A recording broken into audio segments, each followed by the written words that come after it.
This story isn't just an epic movie script, it's real. If you're craving a tale of suspense that keeps you on the edge, a last-minute hero's reveal that takes your breath away, and a romance as powerful as it is unexpected, then look no further. The Book of Esther is in a league of its own. This isn't fiction, it's history laced with divine purpose. Imagine a young woman, plucked from obscurity, thrust into the glittering yet dangerous world of the Persian royal court. Her people face annihilation. The clock is ticking, and the fate of an entire nation rests on her shoulders. Esther's courage, God's silent power, and the twists that defy imagination create a story like no other. And here's the twist. The name of God is never mentioned, yet his presence is everywhere, weaving through palace halls and shadowed conspiracies. The suspense will grip you, the romance will move you, and the final act will leave you in awe of God's unseen hand. Presented to you by Deep Bible Stories, this isn't just a tale to read. It's a life-changing message of faith, courage, and divine providence. Share this video with someone you know who needs the reminder that God's power is alive, even when he seems silent. With that, let's dive into the Book of Esther, where the invisible becomes undeniable. Before we get into the fascinating story of Esther, the palace intrigue, the courage of a queen, and the dramatic twists that saved a nation, let's start at the beginning. Who wrote this timeless tale? It's a question shrouded in mystery, much like the story itself. The Book of Esther is unique not just because of its riveting plot, but because no one knows for certain who authored it. Could it have been Mordecai, Esther's cousin and mentor, who lived every moment of this extraordinary saga? Or perhaps it was a Jewish historian in exile, someone determined to immortalize the courage of one woman and the deliverance of an entire people. Some scholars suggest it might have been written years later by a scribe, recounting the story during the reign of King Xerxes, a time when the Jewish people were clinging to their faith while navigating life in a foreign empire. The Persian Empire sets a striking backdrop for this tale. Spanning from modern-day India to Ethiopia, it was a colossal kingdom ruled with absolute authority. King Xerxes, or Ahasuerus as he's called in the Hebrew text, governed from his palace in Susa, a city of opulence, where golden thrones, wine-filled banquets, and political machinations coexisted. Within these walls, Esther's story unfolded, weaving its way into the tapestry of history with threads of courage, faith, and survival. And yet, amidst all the richness of its narrative, the Book of Esther does something extraordinary. It never once mentions God by name. Not a single prayer is explicitly recorded, no miracles are openly declared. Why would such a crucial part of the Bible leave out the very name of the one who orchestrates it all? This absence is not an oversight. It's a masterstroke. Some believe the omission reflects the reality of Jewish life in exile, where faith often had to thrive in silence, in secret. Others argue it's an intentional literary device, forcing the reader to search for God's hand in the hidden moments, in the twists and turns that seem almost too perfect to be coincidence. Think about it: Esther's rise to queenhood, Mordecai's overhearing of a deadly plot, Haman's downfall. All these moments weave together with precision, as though guided by an unseen hand.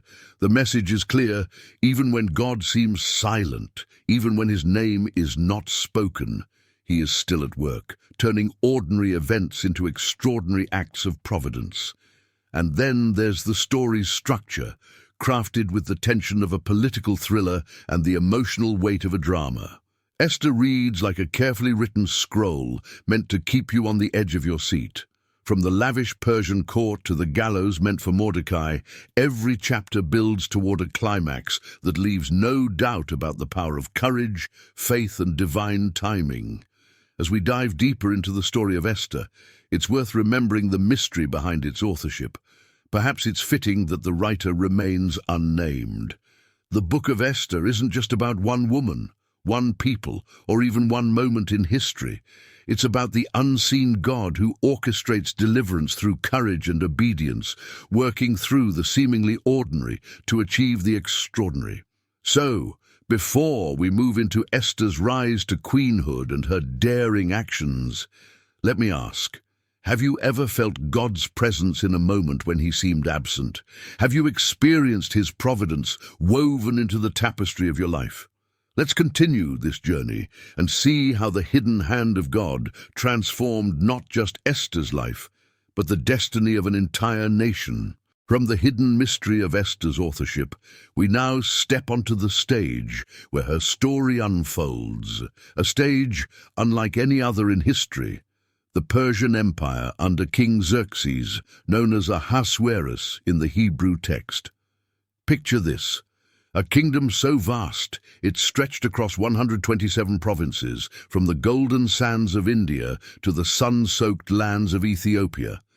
It was an empire of unimaginable wealth and power, ruled by a man whose word was law, whose whims could topple cities, and whose decrees could decide the fate of nations. Here, in the opulent city of Susa, the very heart of Persian authority, Esther's life would intertwine with destiny. Susa wasn't just any city, it was a place of grandeur. The royal palace shimmered like a jewel, its walls adorned with marble, ivory, and gold. Lavish gardens spilled out across the courtyards where fountains danced and exotic flora scented the air. Banquets here were no ordinary meals. They were festivals of excess with flowing wine, extravagant feasts, and a king eager to display his boundless wealth. But behind the gilded walls and velvet drapes of the palace, the Persian court was a world of cunning politics and dangerous intrigue. Nobles jockeyed for power. Alliances were as fragile as glass, and the king's favor could shift like the desert winds. This was not a stage for the faint-hearted, but it was precisely the stage God chose for his providence to unfold. Esther's story begins with the fall of another queen, Vashti, whose refusal to parade herself before the king's drunken guests led to her swift dismissal. It's easy to see this as a moment of disgrace, but what if it was a divine reset, a clearing of the stage for the true heroine to step forward? Vashti's departure left a void, and Xerxes, urged by his advisors, set out to fill it. Across the empire, young women were summoned to Susa for a royal beauty contest, where the winner would be crowned queen. It's here that we meet Hadassah, a Jewish orphan living in exile under the care of her cousin Mordecai. Known by her Persian name, Esther, she was beautiful, yes, but more than that, she was wise, courageous, and obedient to the God whose hand was guiding her every step. Imagine the tension as Esther was taken from her humble home to the palace, swept into a world of wealth and privilege that seemed galaxies away from her people's struggles. But even as Esther ascended, danger loomed in the shadows. The Persian Empire was a place where decrees could not be undone, where enemies of God's people schemed in secret, and where the fate of nations could hinge on a single moment of courage. One such enemy was Haman, a man whose hatred for Mordecai and the Jewish people would drive him to plot genocide, a scheme that would ultimately collide with Esther's destiny. Yet, despite the absence of God's name, his fingerprints are everywhere in this story. The wealth of the Persian Empire, the might of its king, and the scheming of its courtiers, all were pieces on a divine chessboard, moving in ways no one could predict. Esther's selection as queen was not a coincidence. It was providence in action. Think about the improbability of it all. A young Jewish woman from an exiled people rising to become the queen of the most powerful empire on earth. What are the odds? In human terms, slim to none. But with God, the odds didn't matter. The Persian Empire, with all its wealth, power, and politics, was simply the backdrop for his story. A story of salvation, of courage, and of promises kept. As we continue this journey, consider the power of providence in your own life. Are there moments that seemed like chance, but were later revealed as divine design? Have you ever found yourself on a stage far beyond your imagining, with God guiding your steps? From the grandeur of the Persian Empire, where intrigue brewed behind golden doors, we now step into a pivotal moment that changed the course of history, a queen's bold refusal that set the stage for God's hidden plan. Esther's rise to royalty begins with a scandal, one that shook the very foundation of King Xerxes' court. The book of Esther opens with a royal feast that can only be described as extravagant beyond imagination. For 180 days, Xerxes showcased his empire's splendor, culminating in a 7-day banquet for the elite of Susa. The wine flowed freely, the tables overflowed with delicacies, and the atmosphere was electric with power and indulgence. It was during this display of excess that Xerxes made a fateful command. Queen Vashti was to appear before the drunken crowd to display her beauty. Now, imagine Vashti, a queen in her own right, a woman of grace and dignity, receiving this command. The king's order wasn't a request for her presence as a partner, but a demand to parade herself before the eyes of leering men. Her refusal was swift, and it was resolute. The text doesn't give us Vashti's internal monologue, but we can feel her courage in that moment. She wasn't just defying her husband, she was defying the most powerful man in the known world. Queen Vashti also gave a banquet for the women in the royal palace of King Xerxes. Esther 1:9. This detail suggests that Vashti was a leader, a host, a woman of influence, but her defiance came at a steep cost.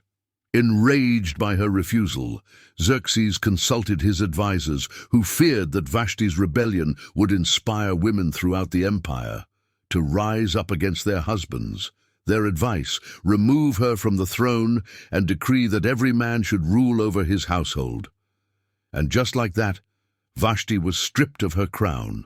The queen who once stood beside Xerxes was cast out, her name remembered in history as both a symbol of defiance and a casualty of pride. But was Vashti's fall simply the end of her story, or was it the beginning of another? Here lies the mystery of God's providence. Vashti's refusal created a void, and that void would soon be filled by Esther. What seemed like a moment of disgrace was, in fact, a divine reset. The stage was being cleared for a new queen, one whose courage and faith would save a nation. What can we learn from Vashti's story? Some see her as a cautionary tale, a woman whose defiance led to her downfall. Others see her as a heroine, standing firm in her convictions despite the consequences. Perhaps she is both, a reminder that courage often comes with a price, and that even in the fallout of bold choices, God is still at work. For the Jewish people, scattered across the Persian Empire, the events in Xerxes' court might have seemed like distant royal drama. But behind the scenes, God was moving pieces into place. The removal of Vashti wasn't just a political maneuver, it was a divine opening for Esther's rise. As we transition to Esther's story, consider this. Have you ever faced a moment where standing firm meant losing something significant? How did God use that moment to shape the next chapter of your life? Share your story in the comments. And don't forget to share deep Bible stories with someone who needs to see how courage and consequences can weave into God's plan. Now, the stage is set. Vashti has fallen, and the search for a new queen begins. Little does Xerxes know, this search will bring him a young woman whose faith and bravery will change the fate of an entire nation. Let's step into Esther's story. The royal court was abuzz with urgency and intrigue. Vashti's defiance had left an empty throne, a vacancy that rippled through the empire. Xerxes, a king of impulsive pride, demanded a new queen, and his advisors, eager to soothe his wounded ego, proposed a solution, a kingdom-wide search for the most beautiful young woman to take Vashti's place. Little did they know, this search would bring to light a woman who carried not just beauty, but the hidden purposes of God. From the opulence of the palace, we now turn to a modest home in the bustling city of Susa, where an orphan girl named Hadassah lived.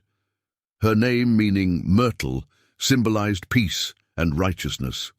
She was a Jewish exile, raised by her older cousin Mordecai, a man of wisdom and deep faith. But in the shadows of the Persian Empire, her true heritage had to be hidden for her safety. To the outside world, she was Esther, a name reflecting the Persian word for star. Esther's early life was marked by loss and displacement. Her parents were gone, and her people lived as foreigners under Persian rule. Yet, in the quiet corners of her life, God was shaping her character, preparing her for a destiny no one could foresee. When the king's edict went out, calling for young women to be gathered into the royal harem, Esther was among those chosen. Imagine her fear, leaving the safety of Mordecai's care to enter the opulent yet dangerous world of the palace. What thoughts raced through her mind as she walked through the gilded halls, surrounded by strangers, competing for the favor of a king who had discarded his previous queen on a whim. But Esther's journey wasn't just about beauty or charm, it was about grace. In a world where power was wielded ruthlessly, Esther stood out for her kindness, humility, and wisdom. The text tells us that she pleased him and won his favor. Esther 2:9. The him in this verse is Haggai, the king's eunuch, who oversaw the women in the harem. His favor granted Esther special privileges, yet her success was no mere coincidence. It was the hidden hand of God, orchestrating every detail. Over months of preparation, Esther's inner qualities began to shine as brightly as her outward beauty. And when the time came for her to meet King Xerxes, the decision was swift. The king was attracted to Esther more than to any of the other women, and she won his favor and approval. Esther 2:17. He placed the royal crown on her head, declaring her queen of Persia. Esther's ascension from orphan to queen might seem like a fairy tale, but it was far from random. Her rise wasn't about chance, it was about purpose. God placed her in the palace not for her own comfort, but for a mission that would soon unfold. As the celebrations of Esther's coronation echoed through the empire, her cousin Mordecai remained vigilant. He lingered near the palace gates, keeping an ear to the ground, protecting Esther even from afar. His wisdom would soon prove invaluable, but for now the world saw only a new queen, unaware of the divine plan quietly taking shape. Esther's journey is a testament to the transformative power of divine favor. From the shadows of obscurity, she rose to a position of influence, chosen not just by a king, but by the King of Kings. Have you ever felt unqualified for a calling or out of place in a season of your life? Esther's story reminds us that God often uses the least likely people in the most unlikely ways. Her ascent to the throne wasn't just for her benefit, it was for the salvation of her people. As we move forward, the stakes will grow higher. A sinister plot against the Jewish people is brewing, and Esther will be called upon to risk everything. But for now, let us pause and marvel at how God can take an orphan girl and place her in a position of royalty for his purposes. Esther's rise was just the beginning. What would you do if you realized your position wasn't about privilege, but purpose? Esther's rise to queenhood was a moment of divine positioning, but the true weight of her calling had yet to be revealed. While she adjusted to life in the palace, an unseen enemy was already plotting against her people. Little did she know the fate of an entire nation would soon rest on her courage and faith. At the very gates of the palace, Mordecai remained a watchful presence, ever loyal to both Esther and his Jewish heritage. It was there that he overheard whispers of a conspiracy to assassinate King Xerxes. Mordecai quickly sent word to Esther, who relayed the information to the king in Mordecai's name. The conspirators were captured and executed, but Mordecai's act of loyalty was merely recorded in the royal chronicles, left unrewarded for now. Enter Haman, a man consumed by ambition and blinded by pride. A high-ranking official, Haman had risen to power in Xerxes' court, but his influence was matched only by his ego. When the king commanded that all officials bow before Haman, one man stood in defiance: Mordecai. Haman's fury burned with an intensity far beyond wounded pride. Learning that Mordecai was a Jew ignited a hatred that extended to Mordecai's entire people. It wasn't enough to punish one man. Haman sought to erase an entire nation. The book of Esther describes how Haman crafted his scheme, convincing King Xerxes with cunning words and promises of silver to fund the campaign. There's a certain people dispersed among the peoples in all the provinces of your kingdom who keep themselves separate. Their customs are different from those of all other people, and they do not obey the king's laws. It is not in the king's best interest to tolerate them. Esther 3:8. With the king's signet ring, Haman sealed a decree that would authorize the destruction of the Jews on the 13th day of the 12th month. Men, women, and children, all were marked for death. Copies of the edict were dispatched to every province, spreading fear and despair. The arrogance of Haman was staggering. He cast lots, or Purim, to determine the date of the annihilation, believing he could control the fate of an entire people. Yet, in his hubris, Haman overlooked one crucial truth. The God of Israel was not absent, even in the shadows of a pagan empire. When Mordecai learned of the edict, he tore his clothes, put on sackcloth and ashes, and cried out in the streets of Susa. His mourning was echoed by Jews across the empire. But Mordecai's grief was not without action. He sent word to Esther, urging her to go to the king and plead for her people. Here the tension reaches a fever pitch. Esther, though queen, was not exempt from the risks of palace life. Approaching the king uninvited could mean death, even for her. All the king's officials and the people of the royal provinces know that for any man or woman who approaches the king in the inner court without being summoned, the king has but one law: that they be put to death unless the king extends the gold scepter to them. Esther 4:11.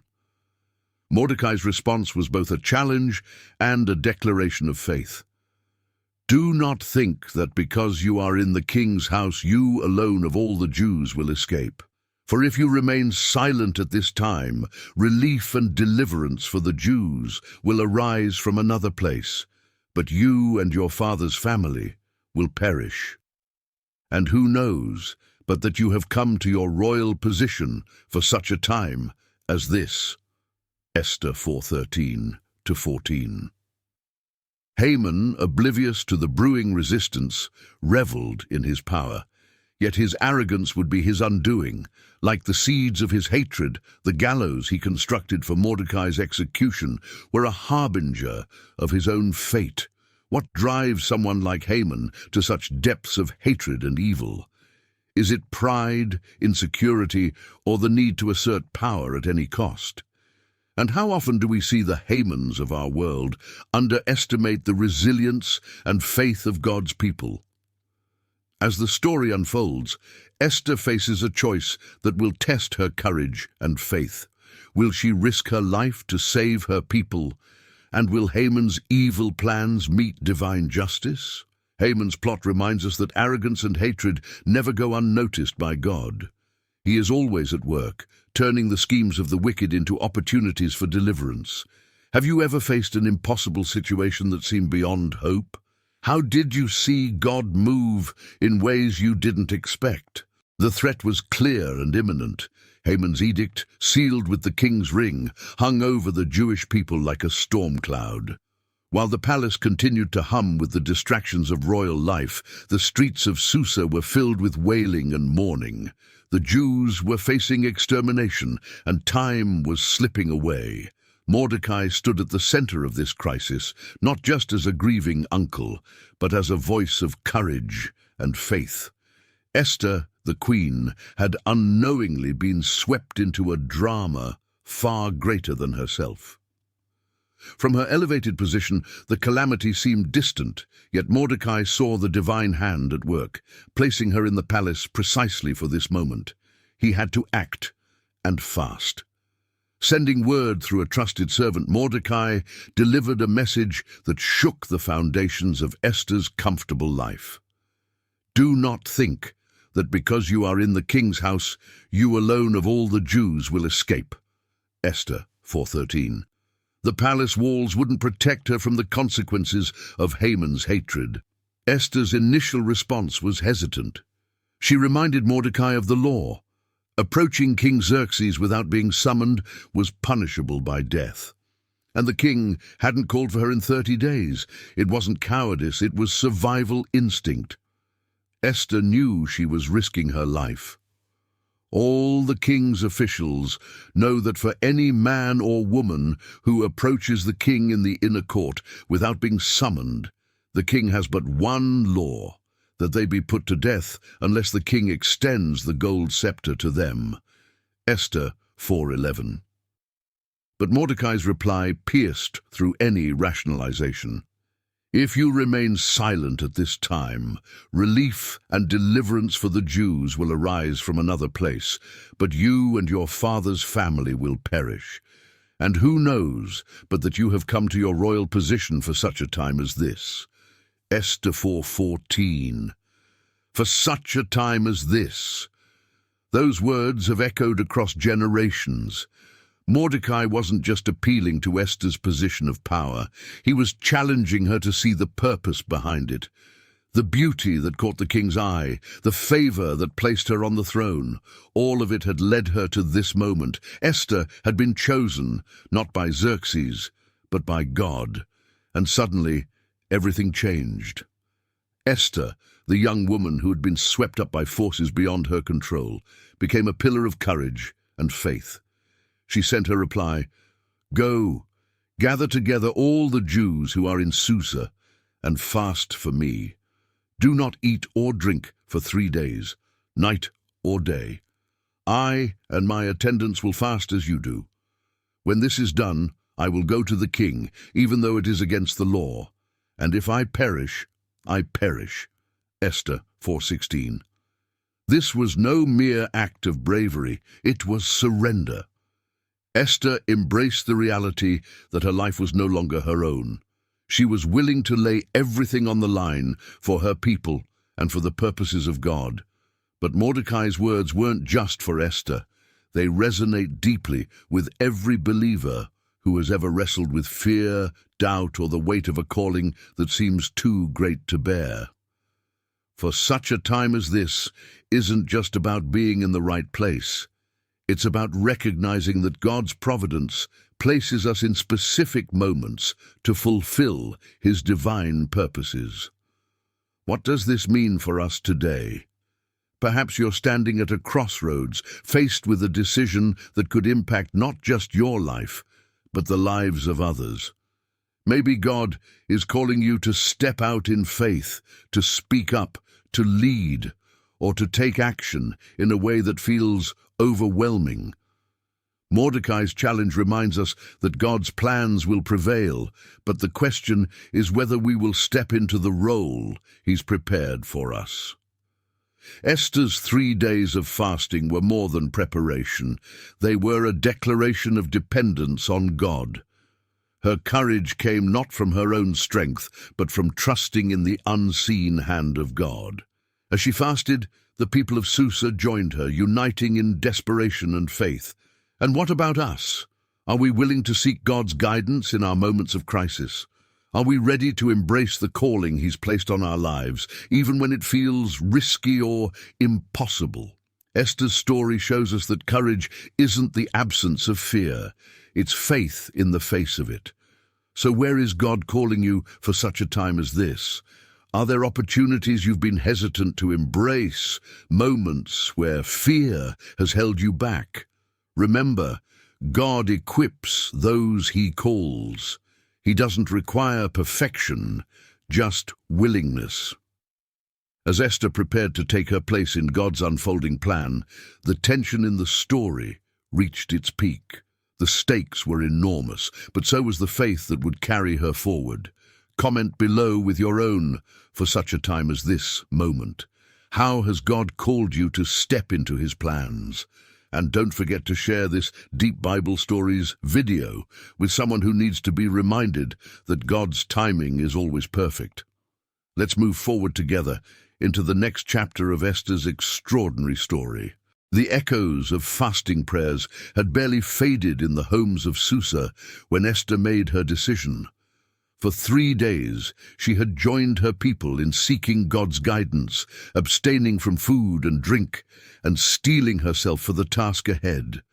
The fear that once gripped her heart was now replaced with a quiet, unshakable resolve. If I perish, I perish.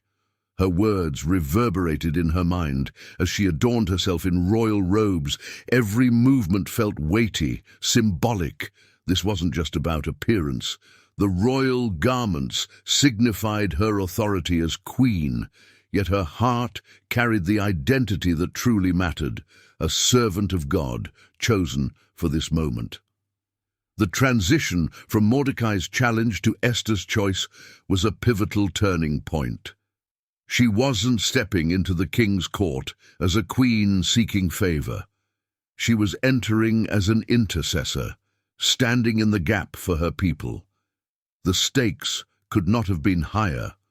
The law of Persia was clear. No one approached the king uninvited. To do so was to risk instant death unless the king extended his golden scepter. This law had no exceptions, not even for the queen. Esther knew the peril she faced, yet she also knew something greater. The God of her ancestors, the one who parted the Red Sea and toppled the walls of Jericho, was still at work. As Esther walked toward the inner court, the weight of silence pressed down on her. Every step echoed with the risk of rejection, humiliation, or execution. The guards looked on, their hands hovering near their weapons, prepared to enforce the unyielding law of the king. And then the doors opened. King Xerxes sat on his throne, a figure of immense power, his piercing gaze sweeping the room. Esther's heart pounded as their eyes met. For a moment the world seemed to hold its breath. Would he extend the scepter, or would this be the end? The golden rod moved. Relief flooded the room as the scepter pointed toward Esther, signaling her welcome. But for her, this was just the beginning. She approached the throne with measured grace, bowing low, and waited for the king to speak. "What is it, Queen Esther? What is your request? Even up to half the kingdom, it will be given to you." Esther 5:3. The king's words were generous, but Esther knew this was no time for impulsiveness. Instead of revealing Haman's plot outright, she invited the king and Haman to a banquet.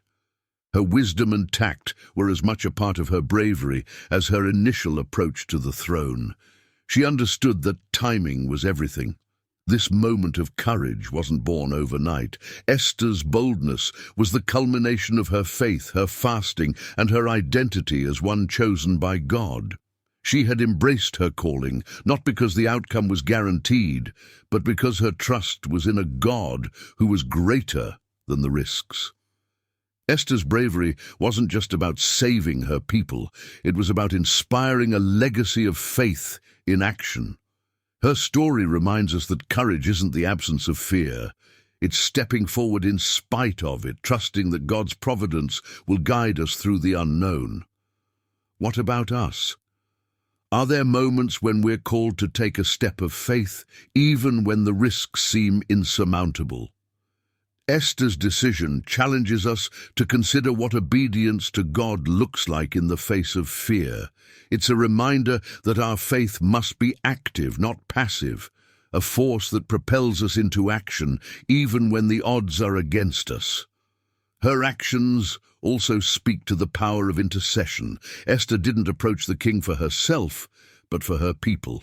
She embodied the role of a mediator, willing to risk everything to secure their deliverance. In this way, her courage mirrors the ultimate act of intercession, Christ's sacrifice on the cross. So, what steps of faith is God calling you to take today? Are there risks you've been hesitant to embrace, moments where fear has held you back? Let Esther's story remind you that courage isn't about being fearless, it's about trusting the one who holds your destiny in his hands. As we move forward, we'll see how Esther's strategic decision leads to a banquet that will change the course of history. But for now, reflect on the boldness it took for her to approach the throne. What bold steps might God be asking you to take in your own life? Esther's decision to approach King Xerxes was courageous, but her mission was far from over. While the scepter's extension had opened the door, the real test lay ahead. Her people's survival hung in the balance, and she had only one chance to reveal the truth. With wisdom born of faith and strategy, Esther prepared for the moment that would change everything. As we leave the scene of Esther standing boldly before the king, we transition to an intimate yet tension-filled setting, a royal banquet. This wasn't just any feast, this was the stage Esther had meticulously set where courage and providence would converge. The banquet room was dazzling, its golden walls shimmering with torchlight. King Xerxes reclined on his throne-like seat, the ever-arrogant Haman at his side, his smug grin betraying his sense of invincibility. The air was thick with anticipation, yet only Esther knew the weight of what was about to unfold. "Tell me, Queen Esther," Xerxes said, his voice echoing through the hall, "what is your petition? It will be granted to you. What is your request? Even up to half the kingdom, it will be given." Esther 7:2. This was the moment. But Esther paused, her demeanor calm yet commanding. The wisdom of waiting had served her well. She knew the gravity of her words would carry more weight in God's perfect timing. Her voice steady, she began, "If I have found favor in your eyes, O king, and if it pleases your majesty, grant me my life. This is my petition. And spare my people. This is my request." Esther 7:3. The room fell silent. Xerxes leaned forward, confusion and concern shadowing his expression. "What could she mean?" Esther continued, her voice unwavering, though the truth she spoke was laden with risk.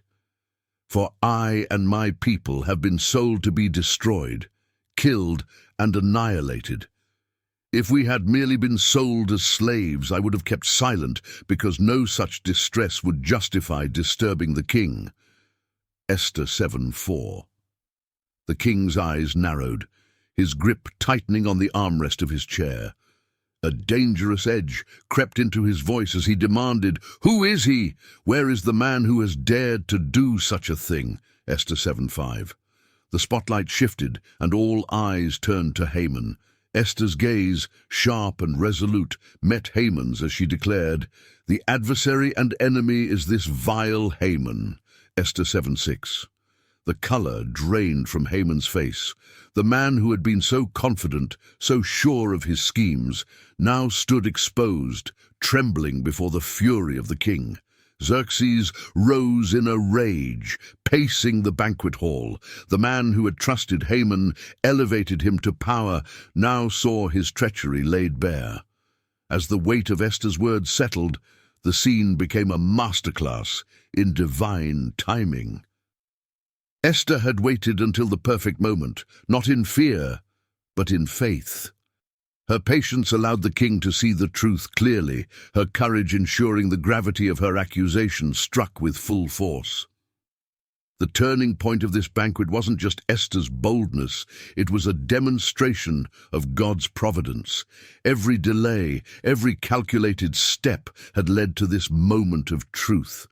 God's hand was evident, weaving together the details in ways Esther couldn't fully see, but trusted implicitly. The king stormed out into the garden, his anger blazing. Meanwhile, Haman, consumed by terror, fell at Esther's feet, pleading for his life, but his desperation only sealed his fate. When Xerxes returned, he found Haman groveling near the queen, misinterpreting his actions as further insult. The judgment was swift and just. The gallows Haman had prepared for Mordecai became his own undoing. The same arrogance that had driven his hatred now led to his downfall, a poetic justice that revealed God's sovereign hand in the narrative. This banquet was more than a turning point in Esther's story. It was a testament to the power of courage and faith in God's timing. Esther's bravery didn't merely save her people. It also exposed the destructive nature of pride and the triumph of truth over lies. As believers today, Esther's banquet challenges us to consider, are we willing to trust God's timing even when the stakes feel impossibly high? Do we have the patience to wait for the right moment to speak or act, knowing He is orchestrating every detail? This pivotal moment reminds us that courage paired with faith can topple even the most formidable enemies. It's a call to step boldly into the roles God has placed before us, trusting that His timing is always perfect. What about you? Are there areas in your life where you need to wait on God's timing, or moments where boldness is required? As we move into the aftermath of this banquet, we'll see how the story unfolds toward deliverance and triumph. But for now, reflect on the beauty of God's providence in this turning point, where a courageous queen and a faithful God changed the course of history. The banquet's tension had shattered like glass, leaving Haman exposed and King Xerxes ablaze with anger. The once confident Haman, who reveled in his lofty position and meticulously planned revenge against Mordecai, now stood as a trembling shadow of his former self. His arrogance had woven a noose, and the very gallows he erected to destroy an innocent man would now seal his fate. After Esther's bold reveal at the banquet, the king stormed out into the palace garden, wrestling with betrayal. Xerxes had trusted Haman implicitly, elevating him to a position of honor and granting him access to royal authority. Yet now, that trust lay in ruins, shattered by the horrifying truth that Haman had plotted the extermination of the queen's people. Inside, Haman's fear consumed him. For a man who had spent his life orchestrating power plays, this was a position he had never envisioned, pleading for mercy at the feet of a queen. Falling before Esther, Haman begged for his life, his once proud demeanor crumbling into desperation. But the timing of his actions only deepened the king's wrath. As Xerxes re-entered the banquet hall, he found Haman groveling near the queen, a sight he interpreted as an act of further violation. "Will he even molest the queen while she's with me in the house?" the king roared, his fury uncontainable. Esther 7:8. In moments, the guards seized Haman. The wheels of justice began to turn swiftly, but it wasn't merely human justice at play, it was divine providence. One of the eunuchs, Harbona, stepped forward with a suggestion that dripped with irony. "A gallows 75 feet high stands by Haman's house. He had it made for Mordecai, who spoke up to help the king." Esther 7:9. The king's decision was immediate and unyielding. "Hang him on it." As Haman was led away, his fate was a chilling reminder of the consequences of unchecked pride and malice. The gallows he had constructed with such glee, imagining Mordecai's humiliation and death, now loomed as a monument to his own downfall. Haman's story serves as a stark lesson in the dangers of pride. His rise to power had been fueled by his insatiable need for recognition and control. He couldn't tolerate Mordecai's refusal to bow, seeing it as a personal affront rather than an act of faith. This unchecked pride led him to orchestrate not only Mordecai's death, but the annihilation of an entire people.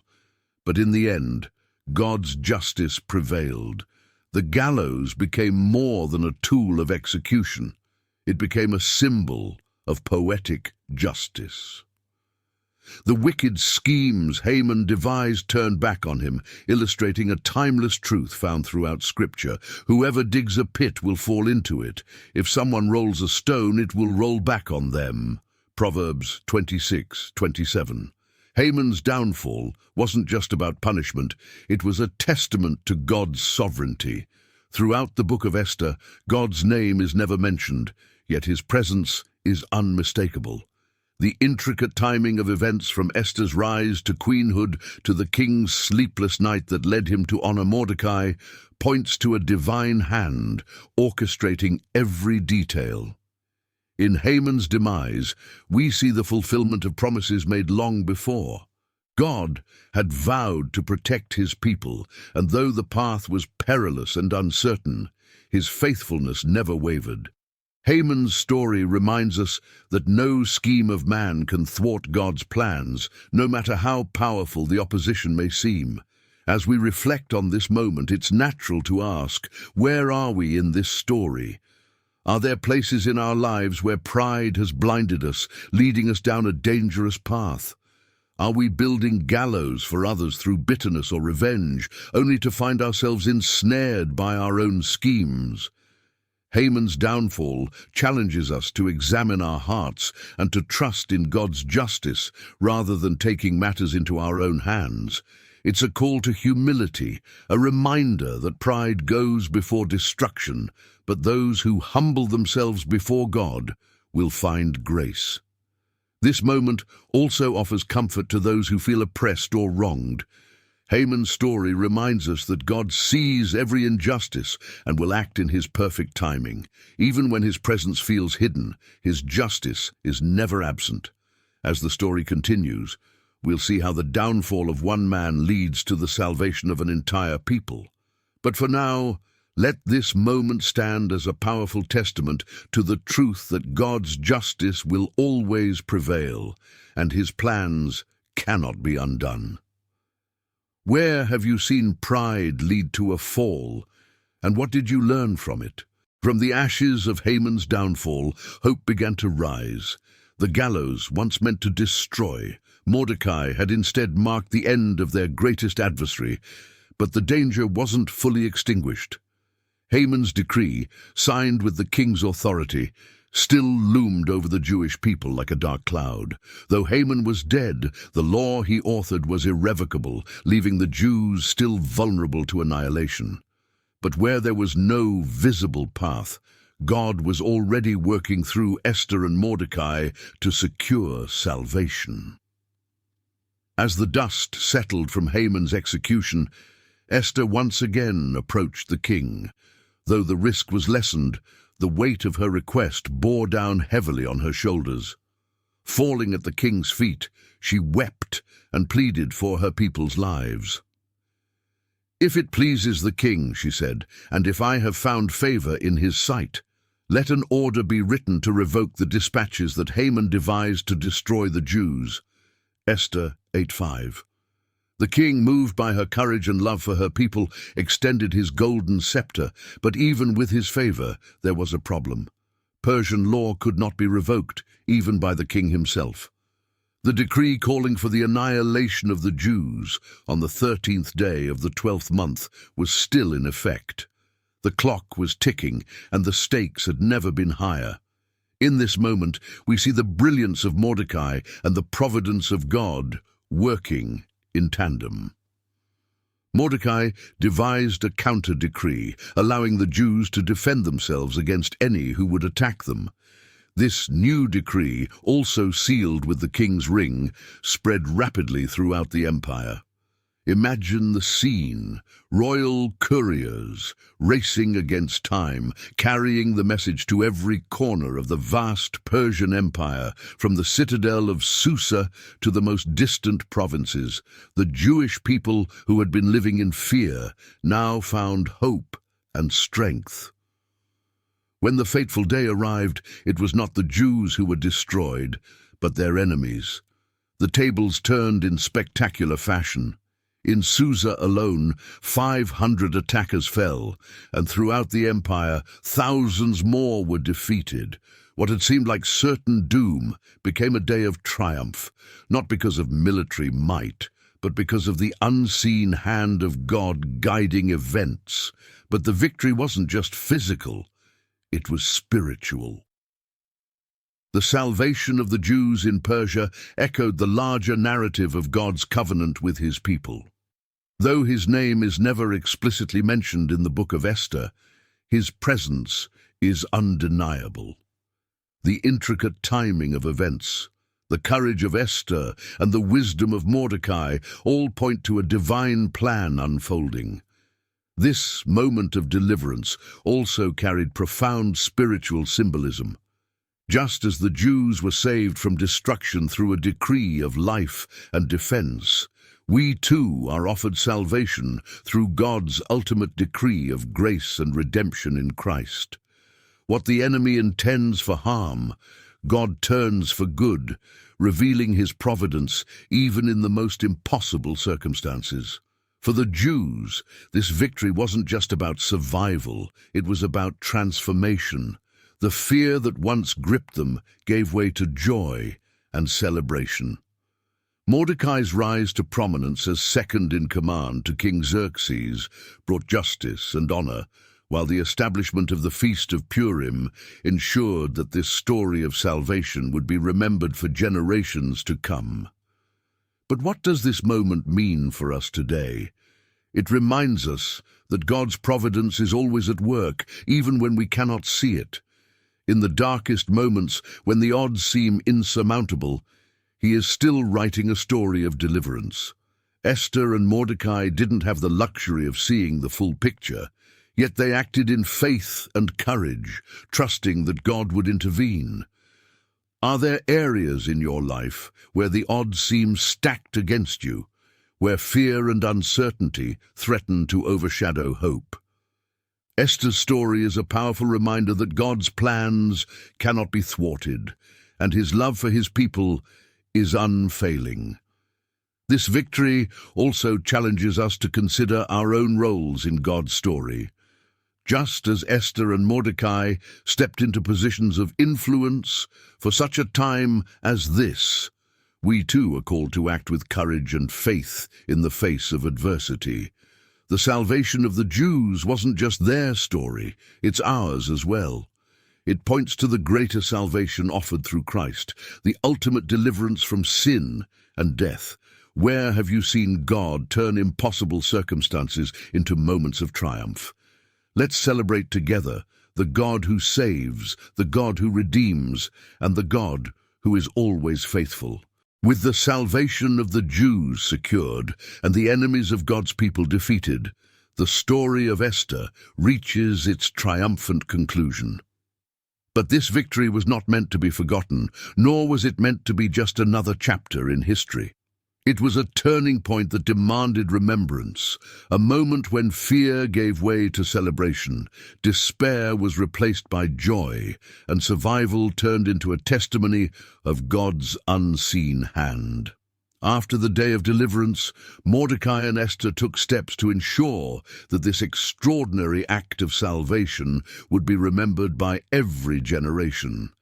A decree went out across the Persian Empire, establishing a new festival, the Feast of Purim. Purim, named after the pur or lot that Haman cast to determine the date of the Jews' destruction, would now serve as an enduring reminder that the plans of the wicked cannot stand against the providence of God. What was once a symbol of doom had been transformed into a celebration of deliverance. But how did this festival take shape, and what does it truly represent? Mordecai sent letters to all the Jews in the empire, commanding them to observe the 14th and 15th days of Adar as days of feasting, joy, and giving gifts to one another and to the poor. Esther 9:20-22. These days would forever commemorate their deliverance from annihilation, a reminder that no matter how dire the circumstances, God's providence can bring salvation when all seems lost. The celebration was not just about survival, it was about gratitude, gratitude for life, for community, and for a God who works behind the scenes. Imagine the streets of ancient Persia, filled with laughter, the sharing of food, and the exchange of gifts. For a people who had lived under the shadow of Haman's decree, this joy was nothing short of miraculous.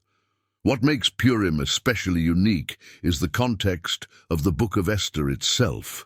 As many have noted, God's name is never mentioned in the entire story, and yet his presence permeates every event.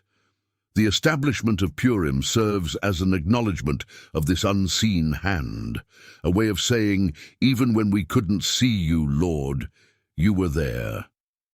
This is a lesson that transcends time. How often do we fail to recognize God's hand in our own lives simply because it doesn't appear in the way we expect? Purim challenges us to look deeper, to see that God's providence is always at work, even in the mundane or chaotic moments of our lives. The Feast of Purim was also a way of turning celebration into an act of worship. By gathering together, retelling the story, and rejoicing in their deliverance, the Jewish people weren't just celebrating. They were honoring the God who had saved them. Even today, Purim remains a vibrant celebration in Jewish communities around the world. The Book of Esther, or the Megillah, is read aloud, and every time Haman's name is mentioned, it's drowned out by boos, jeers, and the clatter of noisemakers. This act is not just playful, it's deeply symbolic, a reminder that evil has no lasting power in the face of God's justice. Feasting, giving to the poor, and sharing joy with one another are also integral to the celebration. These acts reflect the heart of a people transformed by gratitude and determined to honor the God who had not abandoned them in their hour of need. While Purim is a uniquely Jewish celebration, its message resonates far beyond its cultural and religious origins. For believers, it's a powerful reminder of the God who never slumbers, who works all things together for good, and who uses even the smallest acts of courage to accomplish his grand purposes. How often do we stop to celebrate God's faithfulness in our own lives? In the hustle and chaos of everyday existence, it's easy to forget the moments when his unseen hand has guided us, protected us, or delivered us from situations that seemed hopeless. Purim invites us to pause and reflect. Where have you seen God's deliverance in your life? How can you turn your gratitude into a celebration that honors him? As the Jews celebrated their victory year after year, Purim became more than just a festival. It became a legacy. It was a way of teaching future generations about the God who saves, about the courage of Esther, and about the justice that triumphs over evil. And isn't that what our faith is all about? Passing on the stories of God's goodness, his faithfulness, and his power to the next generation, so that they, too, can trust him in their time of need. How have you seen God's unseen hand in your life? Let's take a moment together to rejoice in the God who delivers, who redeems, and who turns mourning into dancing. The streets of Susa had quieted, the gallows dismantled, and the echoes of celebration had faded into the rhythms of everyday life. The Feast of Purim was now a vibrant tradition, but one lingering question remained. Where was God in all this? In the entire book of Esther, his name is never mentioned, not once, yet his fingerprints are unmistakable, woven into every twist and turn of the story. Transitioning from the joy of Purim, we are faced with a profound truth. Esther's story is one of faith in the unseen. It teaches us that even when God seems silent, he is always present, orchestrating events with divine precision. But why is his name absent from the narrative? Could this omission be intentional, a challenge to see his hand when it's not explicitly revealed? The book of Esther unfolds like a tapestry of coincidences, too perfect to be accidental. Esther, an orphaned Jewish girl, just happens to become queen in a foreign empire. Mordecai overhears a plot against the king at just the right moment to save his life. Haman's plans unravel through a series of seemingly random events, culminating in his execution on the gallows meant for Mordecai. None of these moments are attributed directly to God, yet they bear the hallmarks of divine intervention. His name may be absent, but his presence is undeniable. It's as if the author whispers, "Look closer. Can you see him?" For the Jewish people facing annihilation, the absence of God's explicit intervention could have been deeply unsettling. Yet Esther and Mordecai chose to act with courage and faith, trusting that God was working behind the scenes. This kind of faith without seeing, is one of the most challenging and transformative aspects of our relationship with God. In our own lives, how often do we struggle with this same challenge? When prayers seem unanswered, when life feels chaotic, when God's voice feels distant, do we trust that he is still at work? Esther's story reminds us that God's silence is not his absence, and his hiddenness does not mean inaction. The absence of God's name in Esther serves another purpose. It invites every reader, regardless of faith or background, to see the power of providence. Unlike other biblical texts that explicitly invoke God, Esther operates in the realm of the subtle, showing us that God's hand moves even in the ordinary and the mundane. Consider this. If God's name had been prominently featured, would the story have the same universal resonance?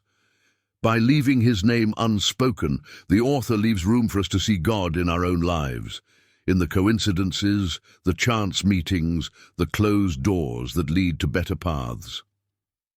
Esther's faith and courage challenge us to examine our own lives. How often do we wait for a thunderous voice from heaven when God is speaking in whispers? How often do we look for grand miracles when his hand is at work in the smallest details? In seasons of uncertainty, it can feel like God is absent. But Esther's story reminds us that he is always present. When the cancer diagnosis comes, when the job is lost, when the relationship falls apart, God is still there, guiding, sustaining, and orchestrating a plan we cannot yet see. Imagine for a moment that you are Esther, standing before the king, unsure if you will live or die. You don't hear a voice from heaven. You don't see a sign. All you have is the quiet conviction that this is your moment, that God has placed you here for such a time as this.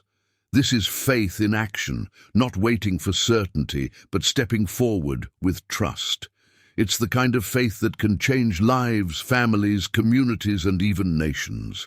The book of Esther teaches us that the absence of God's name does not mean the absence of his power.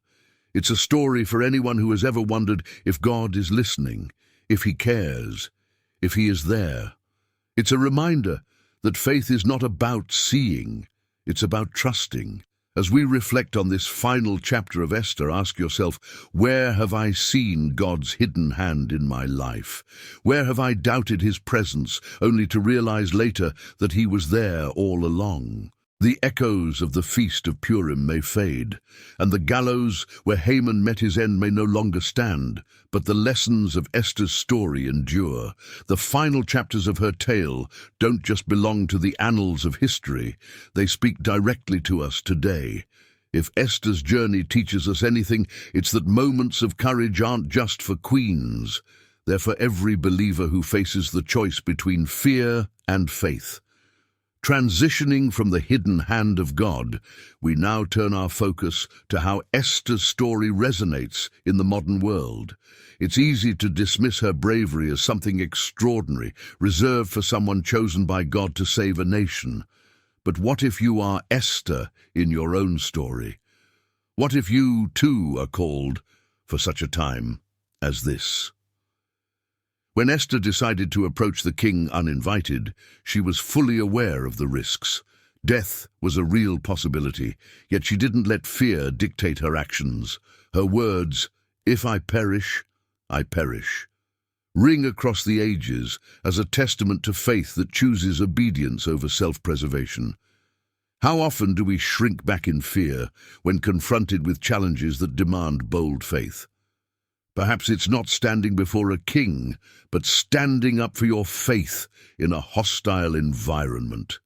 Perhaps it's speaking truth to a loved one, stepping out of a comfort zone, or taking a leap of faith into the unknown. Esther reminds us that courage isn't the absence of fear. It's acting despite it. God's providence doesn't always come with guarantees of safety or success, but it comes with his promise that he is with us, just as he was with Esther. Esther didn't save her people with grand speeches or miracles.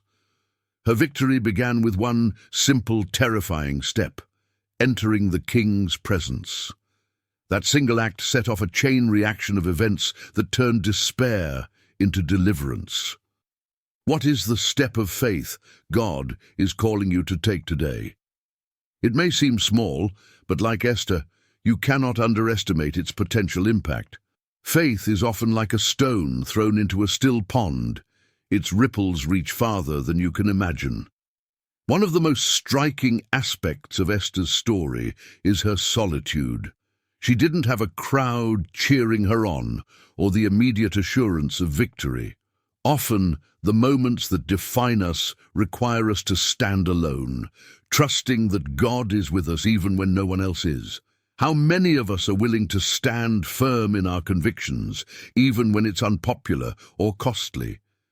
Esther shows us that even one person, standing in the strength of God, can change the course of history. We live in a world where fear often dictates decisions, fear of rejection, failure, or consequences. Yet, Esther's story challenges us to rise above fear and trust in God's providence. Whether it's confronting injustice, sharing your faith, or simply trusting God's plan for your life, Esther calls us to embrace our "for such a time as this" moment. Ask yourself, what step of faith is God calling you to take? Is it a conversation you've been avoiding, a risk you've been too afraid to take, or a cause you feel called to champion? Whatever it is, remember that God's providence often works through our obedience. Esther's story didn't just save a generation. It established a legacy of courage that continues to inspire. Each act of faith we take, no matter how small, can have a ripple effect far beyond what we see. You may not save a nation, but your courage could impact a family, a community, or even just one person, and that's enough.